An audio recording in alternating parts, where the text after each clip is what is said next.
বাংলাদেশের নবনির্বাচিত মাননীয় প্রধানমন্ত্রী জনাব মোহাম্মদ তারেকুর রহমান দেশের যুব সমাজকে মাদকের বহাল থাবা থেকে রক্ষার জন্য আপনার জরুরি হস্তক্ষেপ কামনা করছি।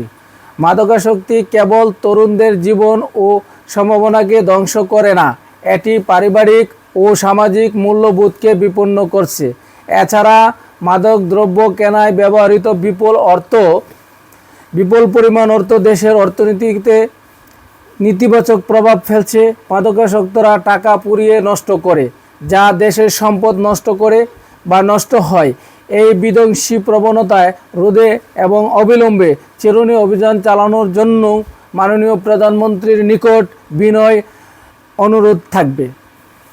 এই ভিডিওটি যাদের ভালো লাগছে তারা আমরা যেন গণমানুষের মাধ্যমে এই বার্তা পৌঁছে দিতে পারি এবং জনগণের পাশে থাকতে পারি, সেই জন্য আমাদের এই চ্যানেলটিকে আপনারা সাবস্ক্রাইব করে বেল আইকন বাজিয়ে দিবেন এবং আমরা যেন প্রতিটা মানুষের কল্যাণের পক্ষে কাজ করতে পারি বা কল্যাণের বার্তাগুলি মানুষের মাধ্যমে পৌঁছে দিতে পারি।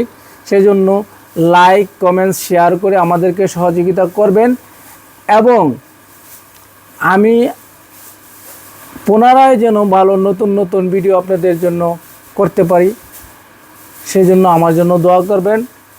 আপনাদের সুস্বাস্থ্য কামনা করে আমি আলম, জনকল্যাণ টিভি কুমিল্লা থেকে আপনাদের কাছ থেকে বিদায় নিচ্ছি। ধন্যবাদ সকলকে।